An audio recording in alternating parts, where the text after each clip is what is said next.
முன்னொரு காலத்துல yellow hair கொண்டிருந்த அழகான இளவரசி ஒருத்தி இருந்தா. அவங்க அம்மா அப்பாவுக்கு அவன் ஒரே ஒரு செல்ல பொண்ணு. அவளுக்கு அழகான எல்லோ கலர்ல நீளமான முடி இருந்துச்சு. அவளோட கனவுல எப்பவுமே அவளோட நண்பனான யூனிகார்ன் அடிக்கடி வருவான். ஒரு தடவையாவது நம்ம யூனிகார்னை நேர்ல பார்க்க மாட்டோமா அப்படின்னு ரொம்ப ஆசையா காத்துட்டு இருந்தா.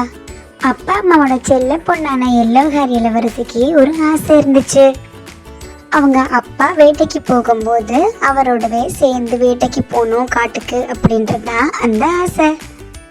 இளவரசி ரொம்ப அடம் பண்ணி கேட்டுக்கிட்டதால இளவரசிய அன்னைக்கு ராஜா காட்டுக்கு கூட்டிட்டு போனாரு.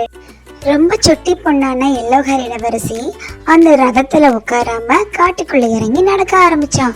ரொம்ப தூரம் நடந்த உடனே தன்னோட அப்பாவை விட்டுட்டு ரொம்ப தூரம் வந்துட்டத அப்போதான் அவ தெரிஞ்சுக்கிட்டா. அதனால ரொம்ப பயந்து போயிட்டா இளவரசி. அந்த காட்டுல ரொம்ப நாளா ஒரு சூனியக்காரி வாழ்ந்து வந்தா. அந்த சூனியக்காரி இளவரசியை பார்த்த உடனே அவளோட அழகுல ரொம்ப மயங்கி போயிட்டா. இளவரசிய தன்னோடவே கூட கூட்டிட்டு போகணும்னு சூனியக்காரி நினைச்சா. அதனால தன்னோட கையில இருந்த ஒரு மந்திரக்கோலை இளவரசிய தொடுறதுக்காக சொன்னா.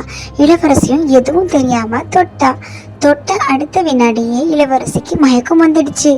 மயங்கின இளவரசிய தூக்கிட்டு சூனியக்காரி தன்னோட இடத்துக்கு பறந்து போனா. சூனியக்காரி இளவரசியை தூக்கிட்டு தன்னோட வீட்டுக்கு வந்த உடனே ஒரு கூண்டுக்குள்ள இளவரசியை பூட்டி வச்சுக்கிட்டா.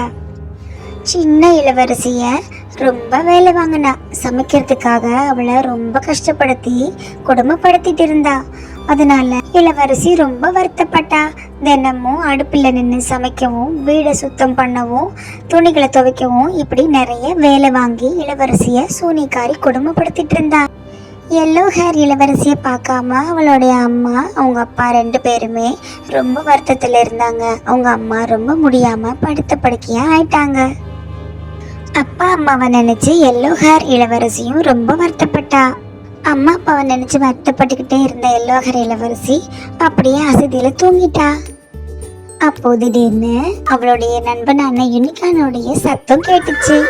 உண்மையிலேயே அங்க ஒரு அழகான ரெக்கையெல்லாம் கொண்ட கொம்பு வச்சிருந்த பிங்க் கலர்ல ஒரு சூப்பரான யூனிகார்ன் அவளுக்காக வந்து நின்னா. முதல்ல கனவுல தான் யூனிகார்னை பாக்குறோமோன்னு நினைச்ச இளவரசி அப்புறமா தான் தெரிஞ்சுக்கிட்டா நிஜமாவே அவளை தேடி யூனிகார்ன் வந்திருக்கான் அப்படின்னு சொல்லிட்டு. அதனால யூனிகார்ன் கிட்ட அவ தனக்கு உதவி கேட்டா. அவளை காப்பாத்துறதுக்காகவே யூனிகார்ன் வந்திருந்ததுனால யூனிகார்ன் தன் மேலே ஏறிக்க சொன்னான். இளவரசியை தூக்கிக்கிட்டு யூனிகார்ன் பறந்து போய் அரண்மனையில கொண்டு வந்து விட்டான். அரண்மனையில அவங்க அம்மாவையும் அப்பாவையும் பார்த்த இளவரசிக்கு ரொம்ப சந்தோஷம். அதுக்கப்புறம் இளவரசி யூனிகார்ன் கிட்ட ஒரு விஷயம் கேட்டா. அது என்ன அப்படின்னா, இனிமே வாழ்நாள் முழுவதும் அவளோட நண்பனா அவ கூடவே இருக்க முடியுமா? யூனிகார்ன் தான் இளவரசியோட நண்பனாச்சே. அதனால இளவரசி கேட்டது மறுத்து பேசுவானா என்ன?